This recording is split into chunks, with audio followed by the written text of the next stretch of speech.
자, 계속 진행합니다. 문제 보세요. 예제입니다. 가공지선에 대한 설명으로 옳은 것은 물어봤어요. 옳은 건 물어봤어요. 차폐각은 보통 이제 45도 정도로 하고요. 그 다음에 차폐각이 클수록 차폐 효과가 작아져요. 차폐각은 어떻게 돼야 된다 그랬죠? 작아야 된다 그랬죠? 그래서 가공지선을 2선으로 하면 차폐각이 작아진대요. 보호율이 높아지겠죠? 그리고 가공지선은 연동선 아니에요. 강연선이나 또는 ACSR 등을 쓰죠. 그리고 OPGW 쓰기도 하고요.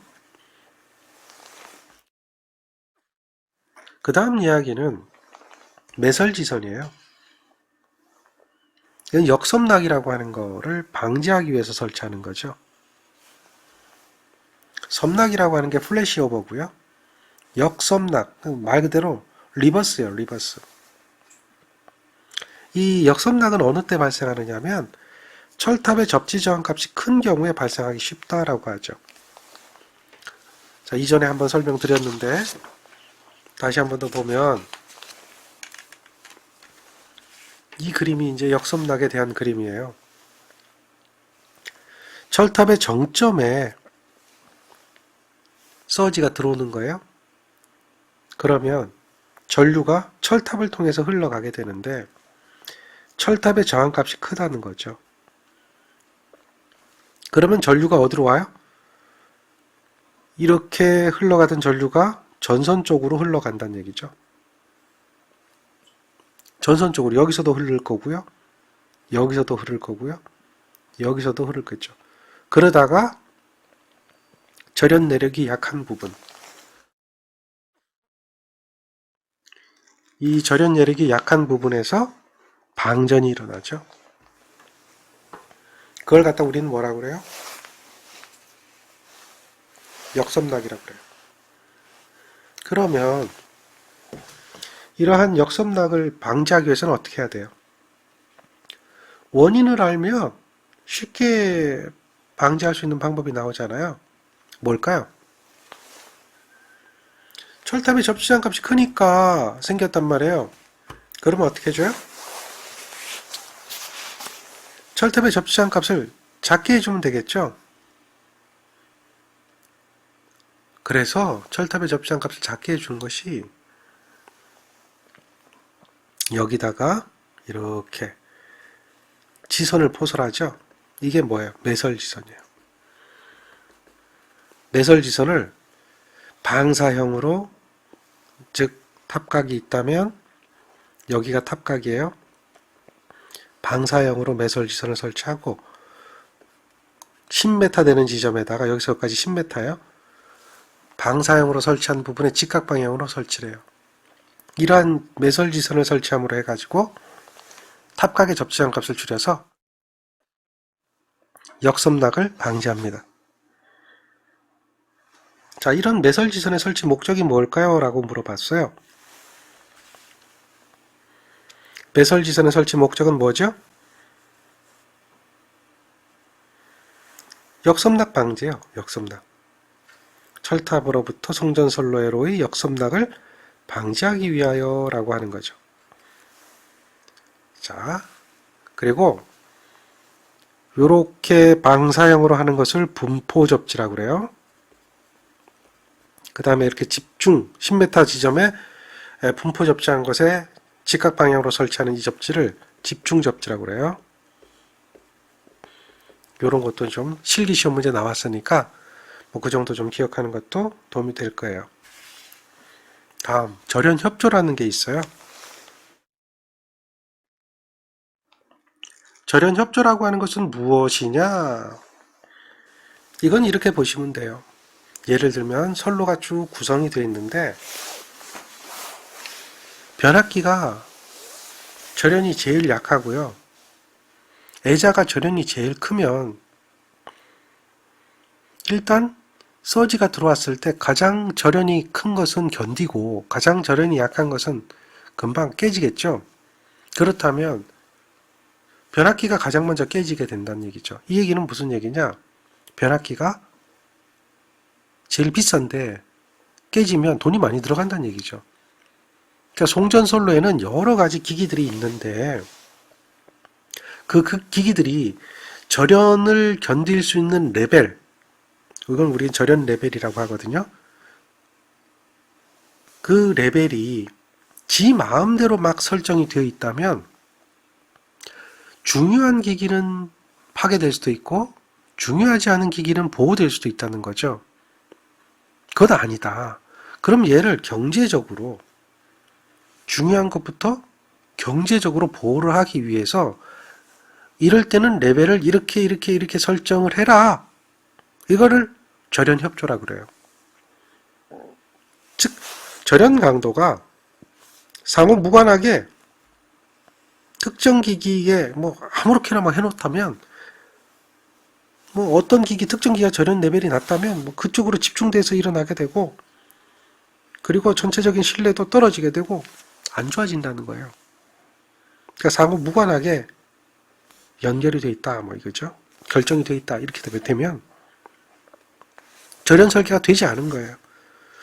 이건 안 좋은 거다. 그러니까 절연 설계를 적절하게 유기적으로 해야 될 필요가 있다라고 했을 때 그걸 기준을 잡아야 돼요.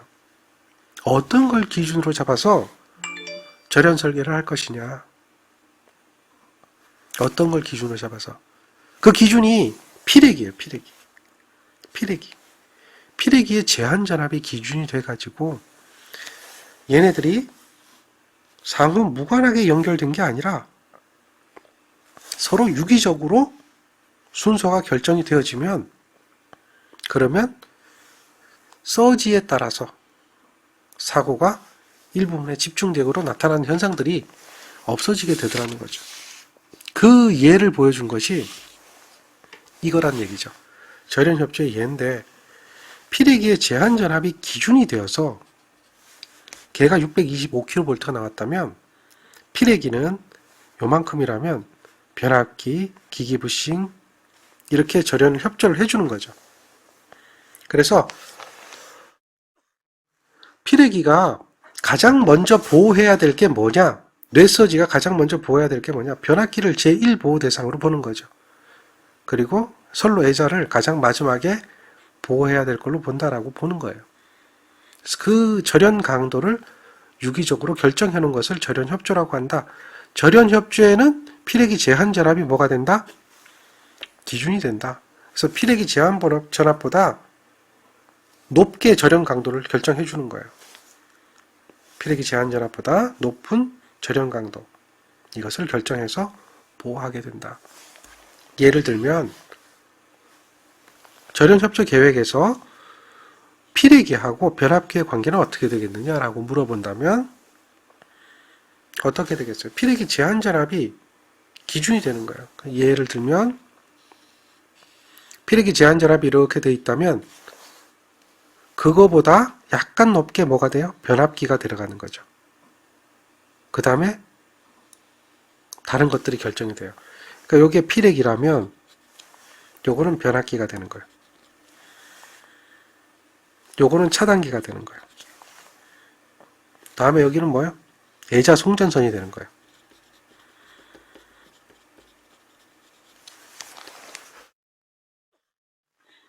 이렇게 결정을 해주는 거예요.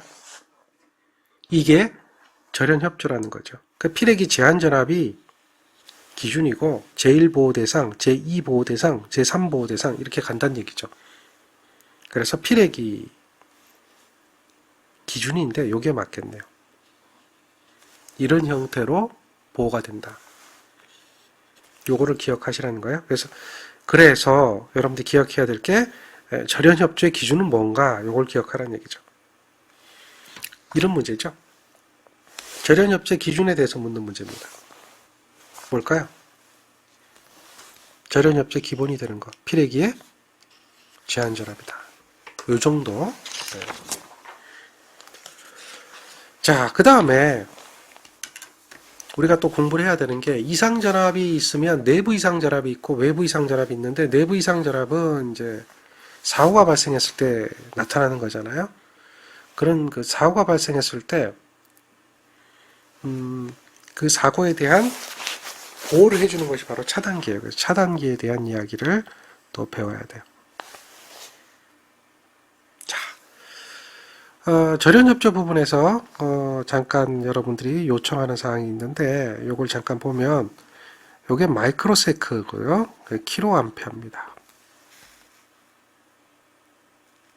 자, 마이크로세크하고 킬로암페어로 되어 있죠.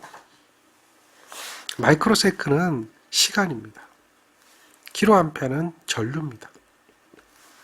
시간 전류 특성 곡선이라는 거죠. 시간 전류 특성 곡선.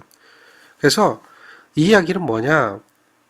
원래 이제 뇌서지가 있는데 뇌서지가 있어요. 뇌서지가 있는데 뇌서지는 처음에 어떻게 흘러요? 처음에는 많이 흘러요.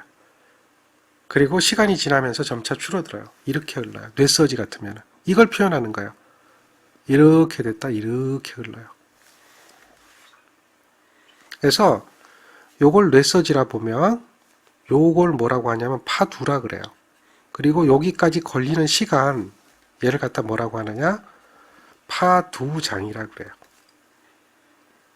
파의 머리.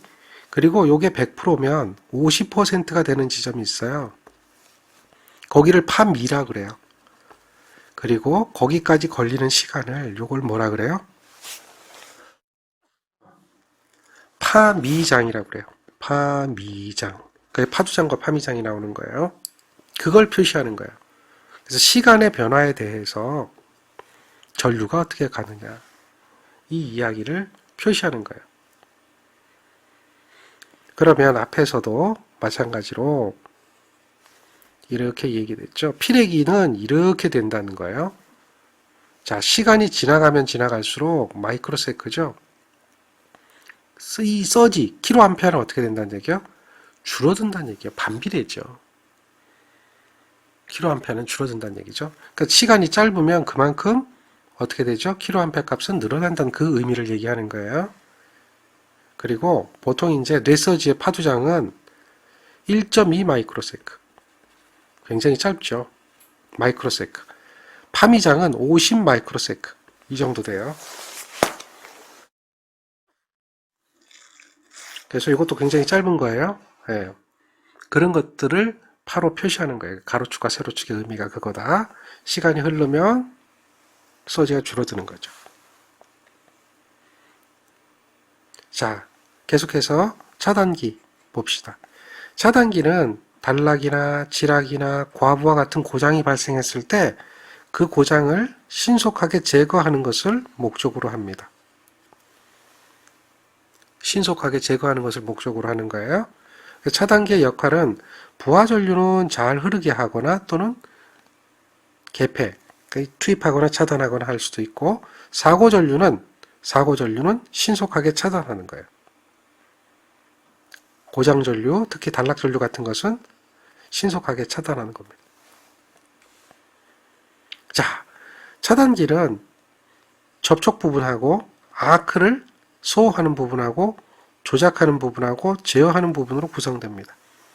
그래서 우리가 차단기의 종류를 결정할 때는 바로 이 소호하는 부분을 어떤 거냐에 따라서 차단기의 종류가 결정이 되죠.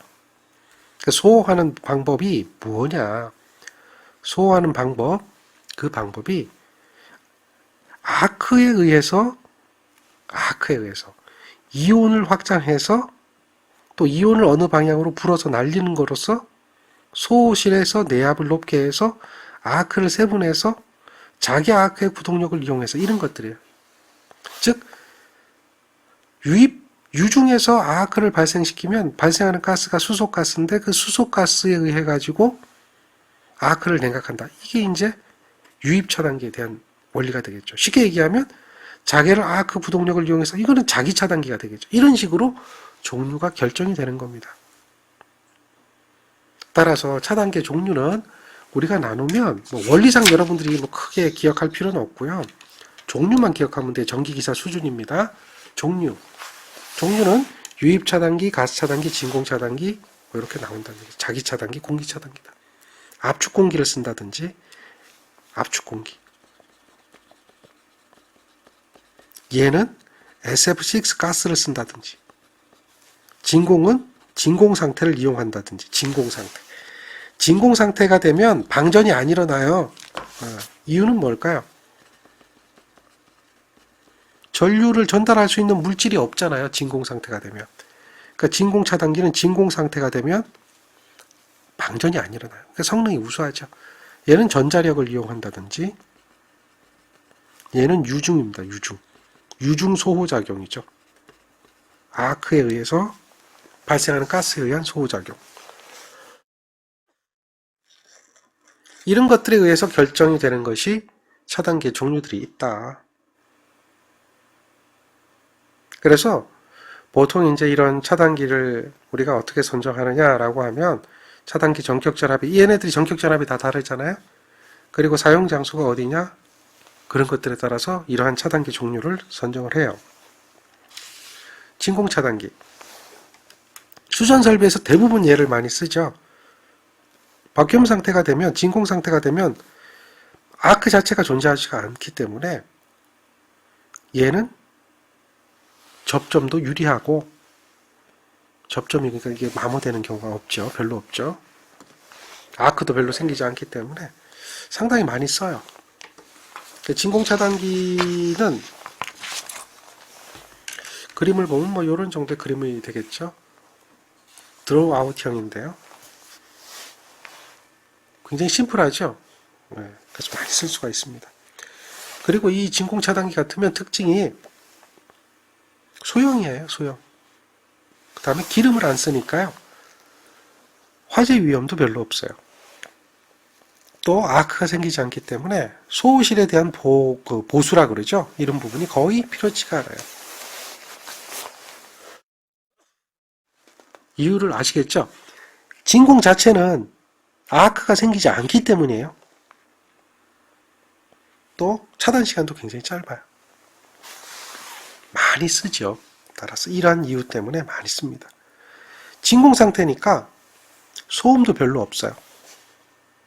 소음이 크지만 이건 아니에요. 진공 차단기를 우리는 뭐라고 하죠? V10이라고 그러죠. 자기 차단기, MBB, 전자력을 이용해요. 얘도 기름을 안 써요. 유입 차단기는 기름을 쓰는데, 기름을 쓰다 보니까 기름이라고 하는 것은 천연 광유거든요. 정지하지 않은 기름이에요. 그러다 보니까 그 안에서 아크가 생기면 휘발성 물질이 생성될 수도 있거든요. 그럼 그거에 의해서 화재가 발생할 수도 있는다. 이게 화재 위험이 없다는 얘기는 바로 유입 차단기하고 비교해서 그렇다는 거예요. 유입 차단기하고 비교해서. 얘도 이제 자기 차단기 전자력을 이용하기 때문에 기름을 안 쓰니까 화재 위험이 없어요. 그리고 비교적 쉬운 보수 점검이 되고요. 공기 차단기하고 다르게 공기 차단기 같은 경우는 압축 공기를 이렇게 저장하는 탱크가 필요하거든요. 그런 것들이 필요하지 않아요. 컴프레셔도 필요치 않아요. 공기 차단기는 압축 공기를 저장했다가 얘가 빵 하고 터지면서 불어가지고 아크를 꺼버리거든요. 그럼 그거는 어떻게 돼요? 소리도 심하게 나겠죠? 압축 공기도 막 써야 되겠죠? 부피도 크겠죠? 그런 것들이 필요 없다는 얘기예요. 자기 차단기는. 그리고 회로 고유 주파수에 대한 차단 성능이 좌우되지도 않고요. 전류 절단 현상이라고 하는데, 전류를 끊게 되면 왜 차단기가 차단될 때 전류가 끊어지잖아요. 그게 전류 절단 현상이에요. 전류를 끊게 되면 전류가 끊어지는 순간에 전자력에 의한 부분이 영향이 적어요. 전자력에 대한 영향이 적어서 그 전류 절단 현상이라고 하는 것은 이제 보통 이거잖아요. 전류가 이렇게 흐르면 여기서 절단하면 전류 절단 현상이 안 생기는데, 전류 절단 현상이 이게 직류예요. 그럼 아무 데서나 끊어도 여기서 끊는다는 얘기죠. 끊으면 전류 영점이 없어요. 그럼 이때는 전류 절단 현상이 생기는 거예요. 그럼 전류가 딱 끊어지는 순간에 뭐가 생기냐면 아크가 생기는 거예요. 아크가 생기고 뻥 하는 소리가 나요. 이게 전류 절단 현상이에요. 근데 여기서 딱 끊어지면 전류 절단 현상이 생기질 않거든요. 전류 영점에서. 그런데 교류는 다 마찬가지예요. 다 전류절단 현상이 생기는데 어디서 전류 0점에서 차단되는 경우가 흔하지 않기 때문에요. 자, 뭐 이것도 차단 원리상 계속 이야기를 해야 되는데, 근데 자기 차단기는 이 부분이 절단이 되어져도, 요런 부분이 절단이 되어져도 뻥 하고 아크가 생기지 않는다는 거예요. 뻥 하고 아크가 생기지 않는 그런 전류절단 현상. 뻥 하고 아크가 생길 때 폭발음이 들리고 아크가 생길 때는 과전압이 발생한다는 이야기인데, 그런 것들의 영향이 적다는 거죠. 그것이 자기 차단기의 특징이에요. 이해되겠죠? 그러니까 이제 너무 복잡하게 들어가지 말고 간단하게 개념만 잡고 가세요. 그래서 문제가 이런 게 있어요. 자기 차단기 설명 중 옳지 않은 것 이렇게 얘기했다면, 화재 위험 적다, 보수 점검 쉽다, 전류 절단 현상에는 와전류가 발생되지 않는다, 회로의 고유 주파수의 차단 성능이 좌우된다. 이게 되겠죠? 그런 걸 찾아낼 수 있으면 된다는 거예요. 가스 차단기는 SF6 가스를 쓰는데요. 육불화황이라고 그러죠. 육불화황이 황가스예요. 근데 이 가스는 좀 문제가 있어요. 지구온난화 물질이에요. 이게 좀 문제예요. 나머지는 다 좋아요. 얘는 무독이고요. 냄새도 없고요. 해도 없고요. 아크 시에도 유독가스도 발생하지 않아요. 그러면서 소호 능력도 굉장히 크고요. 절연 내력도 공기의 2배 내지 3배 정도 되고요. 얘를 쓰게 되면 아까 제기전압이라고 했었죠. 제점호죠. 제점호도 안 일어나요. 그게 굉장히 좋은데 가스가 날아가면 안 되거든요. 왜? 그 상태를 유지해야 되니까. 그래서 보통 이제 가스 인슐레이션 스위치 기어라고 그래요. GIS 설비라고 하는데 거기에 전부 쓰는 것이 SF6를 쓰거든요. 얘는 지구 온난화 물질이기 때문에 회수를 100% 해야 돼요. 쓰더라도 프레온 가스처럼 100% 회수를 하든지 규제를 해야 되는 물질이에요. 근데 대체 물질이 아직 이걸 대체할 만한 물질이 성능이 이것처럼 우수하게 나온 물질이 별로 없어요. 그래서 아직 이걸 쓰고 있는데요. 그게 문제예요. 허나 장점이 굉장히 많죠. 당연히 얘는 밀폐할 수밖에 없고요. 그러다 보니까 소음은 없어지겠죠. 그러나 이러한 특성을 가지고 있다는 거예요. 이러한 특성을 가지고 있다는 거예요. 그렇기 때문에 얘를 쓴다. 이해하시겠죠? 그 가스 차단기 GIS 이런 부분에 쓰는 가스가 뭐다? 육불화황이다. 이러한 육불화황 가스는 잘못된 거 찾으라 그랬어요. 절연 내력, 소호 능력이 이래요. 그리고 유독가스를 발생하지 않아요.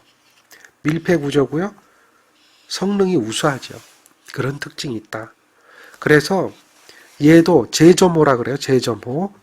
제점호는 어디서 발생한다고 그랬어요? 충전전류. 충전전류에서 제점호가 생기는데, 이러한 제점호를 방지하는 차단기 하면, 방지하는 차단기, 제점호를 방지. 어떤 차단기가 방지가 되는가? 라고 하면 방금 전에 봤던 가스 차단기 GCB. 또 진공 상태는 방전이 안 일어나죠. VCB. 이런 것들이 대표적인 차단기가 된다는 거죠. 자, 이해되겠죠?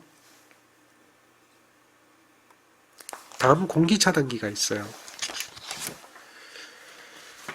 자, 공기 차단기. 이거는 압축 공기를 저장했다가 압축 공기가 품어져 나오면서 불어서 소화하는 차단기죠. 그래서 얘는 예제를 보면 뭐 수십 기압의 압축 공기를 압축하고 있다가 아크에 급부해서 아크에다 불어가지고 흔적을 급속히 날려버리는 거죠. 그런 차단기가 뭐냐? 공기 차단기. ABB예요. ABB. 에어 브라스트예요. 에어 브라스트 서킷 브레이커예요. 참고로 ACB는 에어 서킷 브레이커라고 해서 기중 차단기예요.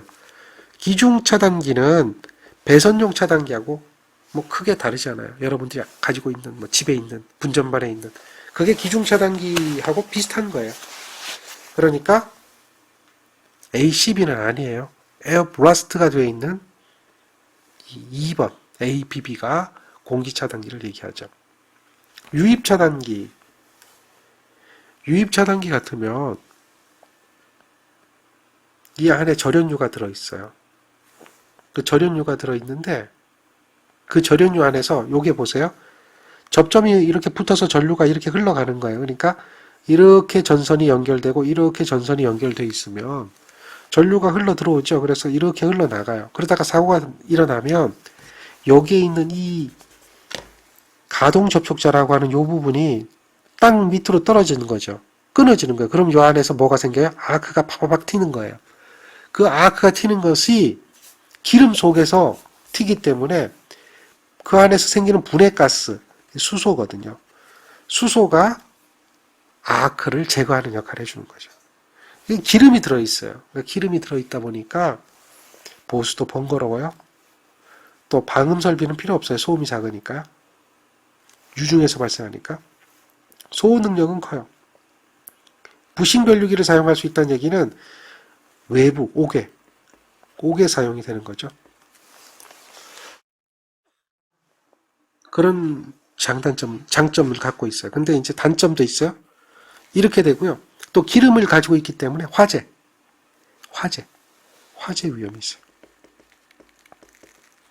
이러한 특징이 있다. 이해하시겠죠? 자, 여기서 시험에 출제된 거는 이 부분의 명칭을 물어보는 게 시험에 출제됐어요. 관련도 문제를 보면 쉽게 이해를 할 수 있죠. 자, 이렇게 보세요. 자, 여기가 고정 접촉자, 가동 접촉자, 승강간, 절연 라이너죠. 그러니까 A의 명칭이 뭐냐라고 하면 움직이는 접촉자죠. 그래서 가동 접촉자가 명칭이 된다. 자, 앞에 있는 그림하고 비교해서 한번 보시면 돼요. 다음에 유입 차단기에 대한 특징이 아닌 것은 물어봤어요. 방음 설비 필요 없고요. 부싱 변류기 사용할 수 있고요. 소호 능력 공기보다 크고요. 자, 차단 성능에 영향이 별로 없어요. 그러니까 요거 답인 거죠. 자, 차단기의 전격을 우리가 이제 선정을 해야 되는데요. 차단기 종류마다 전격이 다 따로따로 돼 있어요. 따로따로 다 돼 있어요. 그걸 참고하셔야 돼요. 그래서 차단기의 전격 전압이라고 하는 것은 규정된 회로 조건 하에서, 그러니까 규정된 회로 조건이라고 하는 것은 차단기가 행할 수 있는 표준 동작 책무가 있어요. 그 차단기가 행할 수 있는 그 표준 동작 책무를 행하는 조건이 규정된 회로 조건이에요. 동작 책무는 조금 이따 이야기를 할 거고요. 그런 규정된 회로 조건 하에서 차단기에 인가될 수 있는 전압의 최대값이에요. 그걸 갖다 우리는 어떻게 정하느냐? 이렇게 정해져 있어요. 자, 22.9는 25.8이고요. 66은 72.5고요. 154는 170이고요. 345는 36이고요. 765는 800입니다. 이렇게 정해져 있어요. 자, 요 값을 기억을 하고 계시는 게 좋죠. 요거는 실기에도 나오니까요. 제가 지금 이런 것들 자료 드린 것은 여러분들 일반적으로 전력공학 책에 없는 자료들인데요. 대부분이 실기에 있는 것들이에요. 실무적인 것들도 많고요. 그래서 이렇게 나오는 거고 요 값으로 정해진 겁니다. 그리고 요 값에 따라서 차단 전류도 다 정해져 있어요. 전격 차단 전류가 전격 전압별에 대해서 정해져 있어요. 그럼 외울 필요는 없어요. 전격 차단 전류는 예를 들면 요게 전격 차단 전류가 되겠죠. 25.8만 볼까요? 25.8이라고 하는 이 부분에 보면 전격 차단 전류, 전격 전류가 이렇게 정해져 있어요. 얘는 전격 전류예요. 그리고 전격 차단 전류가 정해져 있어요. 이렇게. 얘는 킬로암페어죠. 얘는 암페어죠. 자, 전격 전류하고 전격 차단 전류는 틀려요. 전격 차단 전류란 전격 전압, 전격 주파수, 규정된 회로 조건에서 표준 동작 책무하고 동작 상태에 따라서 차단할 수 있는, 차단기가 끊을 수 있는 전류의 한계값이에요. 그걸 갖다 우리는 뭐라고 해요? 전격 차단 전류라고 그래요. 전격 전류라고 하는 것은 또 틀려요. 전격 전류는 전격 전압, 전격 주파수 역시 규정된 온도 상승 이런 것들이 초과하지 않는 상태에서 차단기에게 연속적으로 흘릴 수 있는 전류의 한계값이에요. 그러니까 차단기에 전류를 흘릴 수 있는 한계값이 전격 전류고 차단기가 차단할 수 있는 전류의 한계값이 전격 차단 전류예요. 그게 다 정해져 있다는 거죠. 이해되겠죠? 그런 용어들이 나와요. 그래서 나중에 실기를 할 때 좀 기억해야 되는데요. 이러한 전격 차단 전류는 시력값으로 표현이 됩니다. 시력값으로 표현이 돼요. 자, 투입 전류가 있고요. 전격 투입 전류가 있어요. 그러니까 차단 전류가 있고 투입 전류가 있어요. 그러니까 투입하는 순간에 흐르는 전류를 우리는 투입 전류라고 그래요. 그리고 이런 투입 전류는 최대치로 표시해요. 다 틀리죠. 차단 전류는 시료치로 표시하는데요. 투입 전류는 또 뭐로 표시해요? 최대치로 표시해요. 전격 투입 전류라고 하는 것은 규정된 회로 조건 하에서 이러한 거예요. 규정된 회로 조건이 아니라면 그냥 투입 전류가 되는 거고요. 그러니까 차단기에 투입하는 순간에 각각에 흐르는 전류인데 전격 투입 전류란 전격 전압, 전격 주파수, 규정된 회로 조건 하에서 규정된 표준 동작 생물을 수행함에 있어서 투입할 수 있는 전류. 투입할 때 차단기를 투입할 때 차단기에 각각에 흐르는 전류. 이것을 전격 투입 전류라고 그래요. 근데 그것은 뭐로 표시한다? 최대값으로 표시한다. 보통 전격 차단 전류에 2.5배 정도의 투입 전류가 흘러요. 투입 전류가 더 많이 흘러요. 차단 전류보다. 그런 용어들이 있어요. 이게 지금 차단기에 사용되는 용어들인데 그 용어에 대한 문제가 또 출제가 된다는 거죠. 차단기의 전격 투입 전류란 투입되는 전류의 최초 주파 무슨 값으로 표시되는가? 투입 전류는 최대값으로 표시된다고 그랬어요. 차단 전류는 시료값으로 표시된다고 그랬어요. 전격 투입 전류는 차단기 전격 전류, 전격 차단 전류 시료값을 몇 배를 표준으로 삼는가? 대략 2.5배 정도죠. 그런 얘기를 해요. 이런 정도가 되고 최대치로 표시하며 자, 투입 전류에 대한 얘기죠. 용어입니다. 용어. 용어는 우리가 물어보면 답을 해줘야 돼요. 그런 용어들이 많아요. 단시간 전류, 다음에 전격 전류, 아까 이야기 드렸죠. 다음에 차단 시간이 있어요. 요 중에서 시험 문제 나왔던 것은 차단 시간이 또 시험 문제 나왔어요. 차단 시간. 전격 전류에 대한 이야기고요. 차단 시간. 요 이야기는 실기하고도 굉장히 밀접해요. 나중에 실기할 때 좀 보시고요. 차단 시간은 차단기 극이 열리는 시간과 아크가 지속되는 시간을 합한 것을 차단 시간이라고 그래요. 시간을 표시할 때는 주파수로 표시해요. 주파수로. 그래서 차단 시간은 5Hz, 5Hz, 5Hz, 3Hz, 2Hz 이렇게 표시해요. 그래서 보통 3에서 8Hz 정도가 차단 시간이에요. 보통 그래요. 근데 이제 지금은 이제 이렇게 쓰고 있어요. 차단기가. 사이클로 표시해요. 그걸 우리는 차단 시간이라고 해요.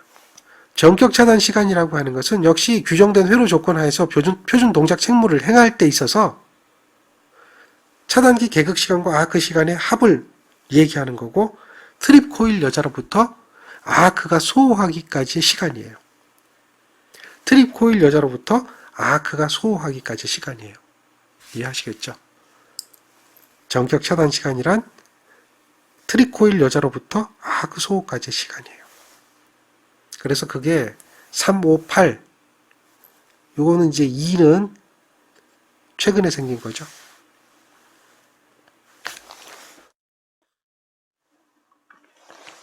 자, 개극 시간이라고 하는 것은 뭐냐? 개극 시간. 아크 시간이라고 하는 것은 뭐냐? 설명을 해놨죠. 차단기가 폐로 상태에 있는 차단기가 트립 제어 장치에 전류가 흐르는 순간, 여자되는 순간 접촉자가 열리기 시작하죠. 그걸 계리된다고 그래요. 열리기 시작하고 그래서 다 열리게 되죠. 그때까지 시간이에요. 그리고 이 접촉자가 계리돼서 열리기 시작하는 순간에 전류가 끊어지기 시작하죠. 전류가 차단되는 시작하죠. 그때 뭐가 발생해요? 아크가 생겨요. 그래서 그 아크가 다 소거되는 때까지 걸리는 시간, 아크가 없어질 때까지 걸리는 시간, 이걸 아크 시간이라고 그래요. 그래서 그 두 개의 시간을 합친 것을 전격 차단 시간이라고 한다. 자, 이러한 전격 차단 시간은 전격 값이기 때문에 정해져 있어요. 358 이렇게 정해져 있어요. 3582. 아닌 것은 뭐냐? 이게 10이죠. 자, 표준 동작 책무. 아까부터 계속 동작 책무에 대한 얘기하죠. 동작 책무. 이거는 이제 차단기가 차단과 투입 동작을 정해놓고 하는 거예요. 계획적으로. 그러니까 전력을 송수전, 절체 및 정지 등을 계획적으로 하는 것 이외에 전력 계통에 어떤 고장이 발생하였을 때 신속히 차단하며, 이 차단기는 그래요. 계통의 안정도를 위해서 재투입하는 책무를 가진 것도 보호장치다. 중요한 보호장치다. 이렇게 되어 있어요. 그러니까 재투입하는 책무를 가지고 있다. 이게 왜 이러냐? 그 이유는 뭐냐면 송전선로에서 발생하는 고장 중에 가장 많이 발생하는 고장이 일선 지락 고장이에요. 이런 일선 지락 고장 같은 경우는 영구 고장이 아니라 순간적인 고장이 많아요. 예를 들면 가치집에 의한 지락이라든지 수목계 접촉에 의한 지락이라든지 또 뭐 동식물이라고 하죠. 동물들에 의한 접촉에 의한 지락이라든지 이런 것들이 다 뭐예요? 일시적인 고장이라는 거죠. 영구적인 고장이 아니다. 영구 지락이 아니라 일시 지락이에요. 그러니까 무슨 얘기냐면 고장이 자연히 제거된다는 얘기죠. 예를 들어서 차단기가 땅 하고 열렸어요. 끝! 이러면 안 돼요. 왜? 정전이야. 오픈! 열리면 정전! 얘기가 안 되는 거죠. 근데 조금 있다가 자동적으로 지락이 제거됐네? 그럼 정전이야. 아니잖아요. 사고 확인하고 또 투입하고 하는 시간 걸리면 정전 시간이 길어지니까 안정도가 급격히 떨어지는 거야. 그래서 차단기는 스스로가 1분이 지나면 닫혔다가 열려요. 이 얘기가 무슨 뜻이냐? 스스로가 1분이 지나면 닫히게끔 해줘야 돼요. 리클로저가 있어요. 리클로저라고 하는 게 있어요. 리클로징 시키는 거예요. 차단기를 다시 투입을 시키는 거죠. 그런데 고장이 제거됐어요. 그럼 그냥 운전하면 돼요. 1분이 지나도 고장이 제거되지 않으면 다시 오픈된다는 얘기예요. 그리고 시간이 3분이 흘러요. 3분이. 그리고 한 번 더 투입하는 거죠. 다시 리클로징 시키는 거죠. 그러고 나서 고장이 지속되면 어떻게 되죠? 다시 여는 거예요. 그리고 나서 영구 고장이에요. 그때 영구 고장이 되는 거고 그 전에는 영구 고장이 아니에요. 투입 차단을 반복해보는 거예요. 즉 재투입하는 이러한 동작을 규정하는 거예요. 표준 동작 책무라는 것은 바로 이러한 동작을 규정하는 거예요. 투입 및 차단하는 것을 규정하는 거죠. 어떤 시간에 어떻게 투입해서 차단해야 된다. 이해하시겠죠? 그걸 해주는 것은 차단기, 그 다음에 리클로저, 다음에 섹셔널라이저라고 하는 그런 기기가 쓰여요. 리클로저는 말 그대로 리클로징 해주는 거고요. 섹셔널라이저는 고장 전류를 검출해서 차단하는 역할을 해주는 거예요. 얘네들의 보호 협조가 되어서 이것들이 차단기를 이러한 동작을 할 수 있게끔 정해주는 거. 고장이 되면 열리고 1분 지난 다음에 닫히고 열리고 3분 지난 다음에 닫히고 열리고 하는 그 규정을 해주는 거. 이것을 표준 동작 책무라고 해요. 실기시험 문제 나왔어요. 차단기 기호 ABM 수동 조작이고요. 이건 AB죠. 일반용. AB는 일반용이에요. 그 다음에 고속도 재투입용은 R이라고 해요. 시간이 좀 다르죠. 이렇게 규정하고 있어요. 자, 차단 동작. 요거는 투입 동작에 이어 즉시 차단하는 동작. 그 다음에 이거는 시간.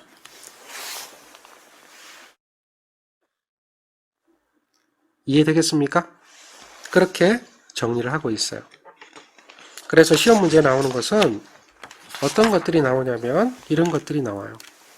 자, 보세요. 차단기의 표준 동작 책무가 1분, 3분이죠. 열리고 1분, 닫히고 열리고 3분, 닫히고 열리고가 되는 이런 경우의 차단기는 어떤 차단기인가? 자, 여기 시간이 t가 들어가면 그리고 여기가 1분이 들어가면 얘는 고속도 재투입용이 되는 거예요. 이렇게.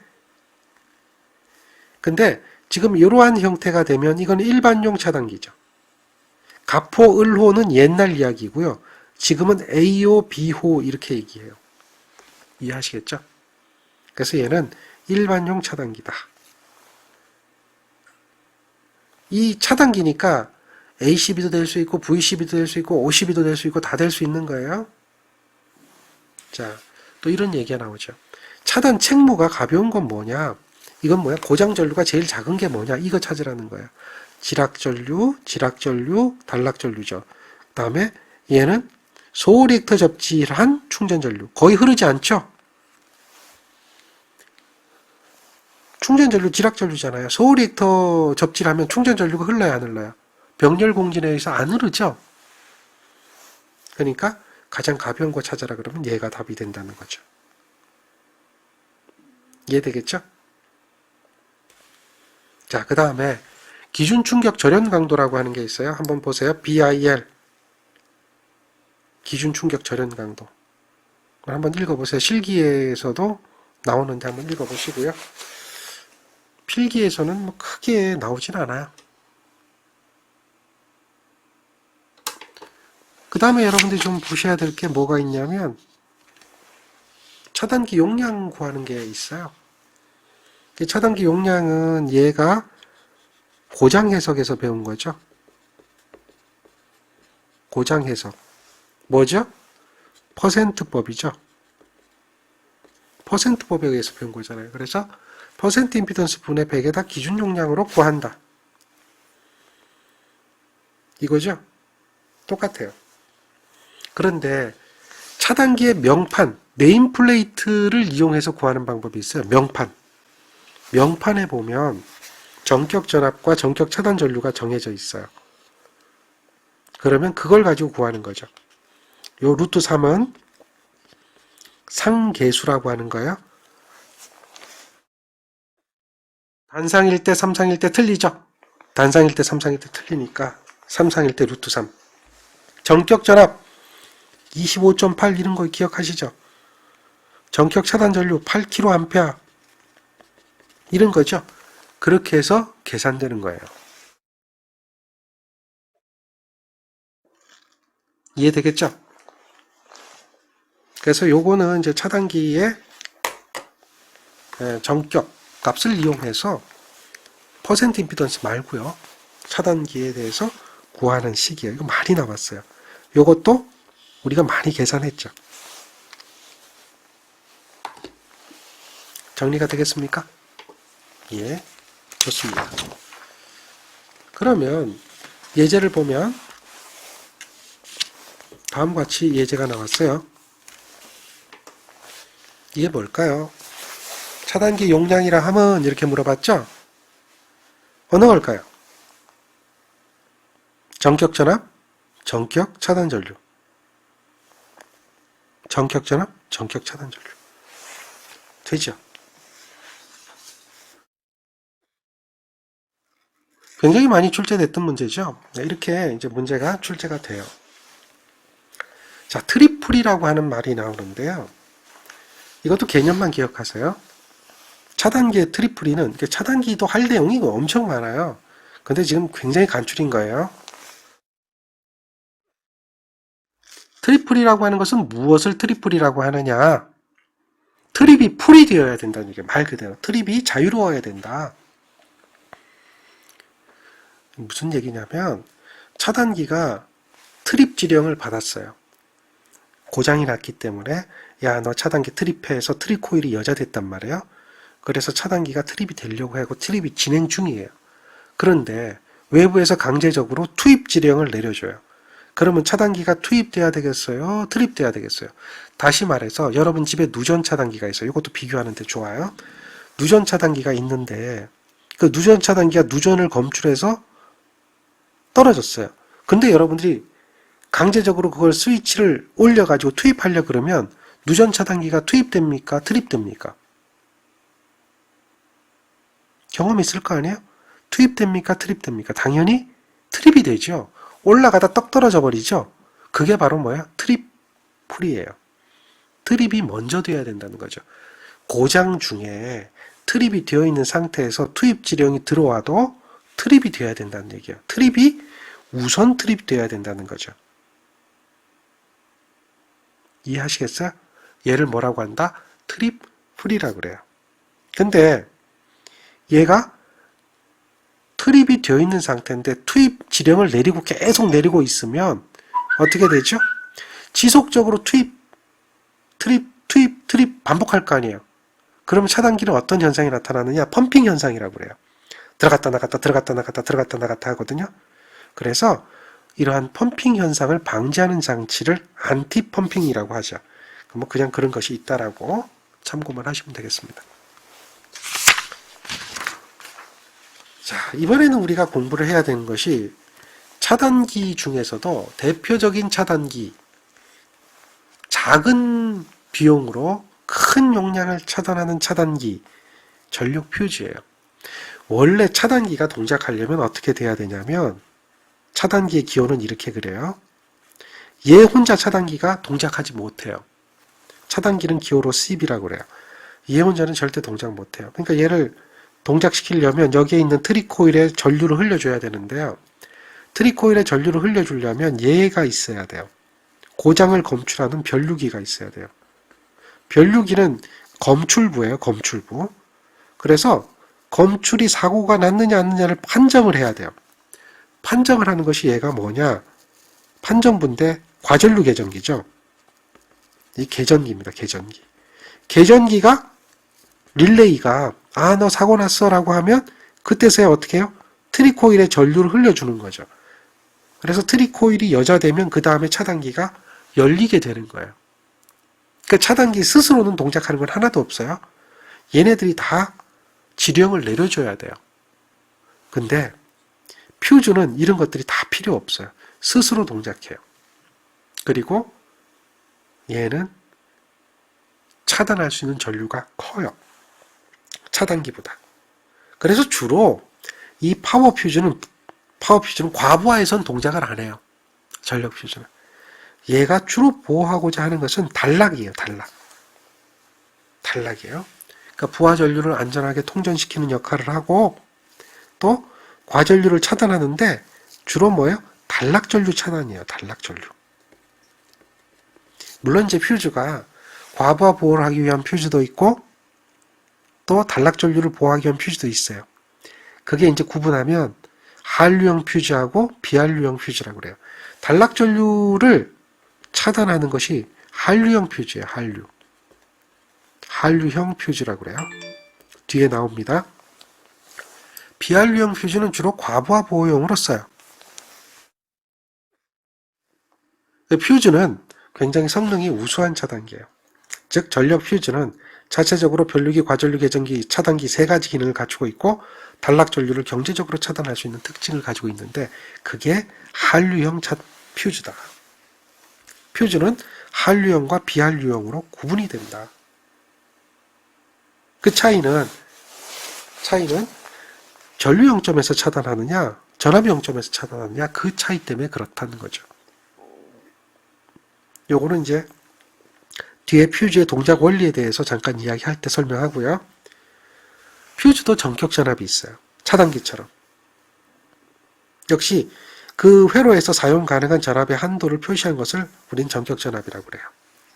그래서 이 퓨즈의 전격 전압도 차단기처럼 정해져 있어요. 실기 시험 문제 출제됐던 내용이죠. 이렇게 정해져 있어요. 22.9, 25.8이죠. 퓨즈도 전격 전류가 있어요. 얘는 퓨즈에 전류를 흘릴 수 있는, 부하 전류를 흘릴 수 있는 한도예요. 온도 상승 이상의 한도를 넘지 않고 연속적으로 흘릴 수 있는 전류의 시력값이에요. 퓨즈도 차단기처럼 전격 전류가 있어요. 퓨즈도 전격 차단 용량에 있어요. 그리고 한류형 퓨즈가 있어요. 그리고 비한류형 퓨즈가 있어요. 한류형 퓨즈는 단락 전류를 제한하는 효과가 커요. 그게 한류예요. 한류라는 뜻이 제한한다는 얘기예요. 흐를 류인데 전류를. 그러니까 한류하면 전류를 제한하는 거거든요. 어떤 전류를 제한하느냐? 제한한다는 얘기는 흐르지 못하도록 한다는 얘기거든요. 어떤 전류를? 단락 전류를. 그게 한류예요. 요게 뜻이 한류예요. 전류를 제한하는 효과가 있어요.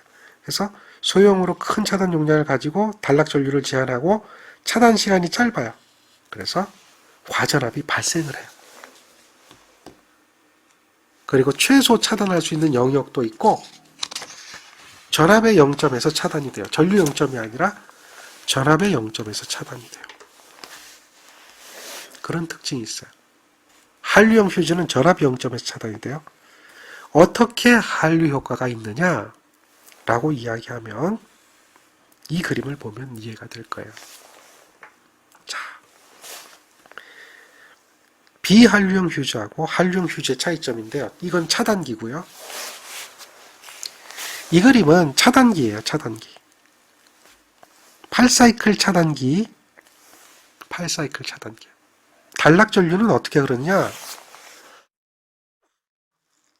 우리가 단락 사고가 일어나면 단락 전류는 처음에 돌발 단락 전류가 흘러요. 그리고 지속적으로 감소해요. 이 돌발 단락 전류가 흐르는 것은 단락 시 생기는 과도 현상 때문에 과도 전류가 이렇게 생기거든요. 이게 과도 전류예요. 그 부분에 중심으로 해서 단락 전류가 얹혀지기 때문에 처음에는 단락 전류가 크고요. 직류분이 더해지니까 점차 줄어들어서 대칭이 되죠. 여기는 비대칭이 되고요. 여기는 대칭이 되는 거예요.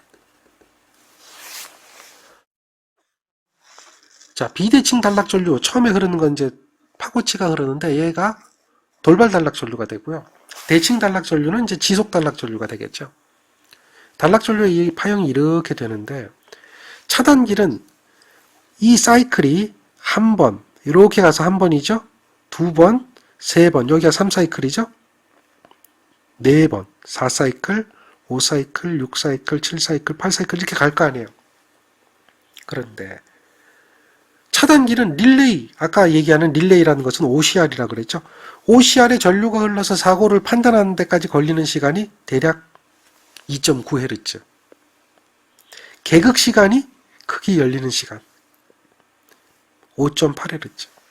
아크가 지속되는 시간이 1.6Hz. 그러면 차단 시간은 7.3Hz가 되니까 8사이클이 되는 거거든요. 그러니까 차단기가 차단할 수 있는 전류는 언제 차단이 되느냐? 8사이클 더하기 3사이클 하면 대략 한 11사이클 후에 11Hz 후에 여기서 차단이 되는 거야. 막 이렇게 전류가 흐르다가 여기서 띡 하고 가는 거죠. 이러니까 차단기는 얘를 절대 차단할 수 없어요. 그렇죠. 나중에 대칭 단락 전류인 이 영구 단락 전류를 차단하죠. 그것도 몇 초 동안 흘러요? 11Hz 동안. 시간으로 얘기하면 60분의 11초가 되겠죠. 시간으로 환산할 수 있어요. 그러니까 60Hz가 1초잖아요. 그러니까 이만큼 시간 동안에는 차단기는 이걸 차단 못한다는 얘기죠. 이후에 차단이 되는 거예요. 근데 퓨즈는 용단 특성이 있어요. 용단 끊어진단 말이에요. 전류가 흐르면 끊어져요. 그런데 한류형 퓨즈는 전압 0점에서 끊어지는 거고요. 비한류형 퓨즈는 전류 0점에서 끊어지는 거예요. 차이가 그거예요. 그러니까 잘 보세요. 얘는 비한류형 퓨즈예요. 비한류형 퓨즈는 전류가 일단 흘러서 여기가 전압이 0점이 되는 순간, 여기 실선 길게 걸었죠? 여기가 전압이 0점이에요. 0점. 전압이 딱 열리면 끊어지잖아요. 끊어지면 전압이 안 걸려요. 안 걸리면 전압이 0점, 사이클이 제로가 되는 시점이죠. 그러면 요 순간에 바로 전압이 여기까지 전류가 쭉 흐르다가 전압이 0점이 왔어요. 안 끊어져요. 전류가 제로가 되는 지점까지 와야 그때 끊어지는 거죠. 그러니까 얘는 전류가 다 통과돼요. 한류 효과가 없어요. 그런데 전압 0점에서 차단되는 이 한류형 퓨즈는 쭉 올라가다가 전압이 0점 되는 순간에 그냥 끊어져요. 그냥 끊어져요. 이렇게. 그러면 이만큼 통과됐던 전류가 요만큼 줄어들어 버렸죠.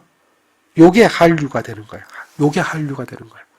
전류를 제한한다. 이게 한류죠. 그런 퓨즈가 한류형 퓨즈예요. 이해하겠죠? 그거는 이제 그 안에 들어있는 성분에 따라서, 퓨즈 안에 들어있는 성분에 따라서 좀 달라져요. 비한류형 퓨즈는 붕산, 파이버를 쓰고, 붕산과 파이버를 쓰는 거죠. 한류형 퓨즈는 틀려요. 그러니까 그 안에 들어가는 소 재질이 틀리다는 거죠. 아시겠죠? 그래서 우리가 전력 퓨즈로 쓰는 것은 이 한류형 퓨즈를 전력 퓨즈로 쓴다. 각기 장단점이 있어요. 장단점이 있어요. 근데 이제 그 장단점은 실기 시험 문제 나오고요. 요게 그 장단점이죠. 정리해놓고 계시면 좋아요. 근데 이제 어쨌든 퓨즈는 재투입할 수가 없다는 거죠. 그게 가장 문제가 되는 거죠. 그러니까 교환을 해야 되죠. 대신에 비용이 싸기 때문에 유지 보수 비용은 싸죠. 자, 그래서 그런 것들을 물어보는 문제가 이런 거죠. 퓨즈에 대한 설명 중 옳지 않은 것은 이렇게 물어봤어요. 차단 용량이 크고요. 보수가 간단하죠. 가격도 싸죠. 그렇죠? 정전 용량이 크다. 이거는 관계가 없죠. 이런 것이 바로 퓨즈의 특징이다. 퓨즈에 대한 단점 보완 대책도 이런 게 나오죠. 이게 실기 시험 문제 관련이 있어요. 자, 이게 실기도 그러니까 전부 다 뭐예요? 필기하고도 관련이 깊다는 얘기죠. 그렇게 여러분들이 이해를 하시면 돼요. 오늘은 여기까지 하겠습니다. 수고하셨습니다.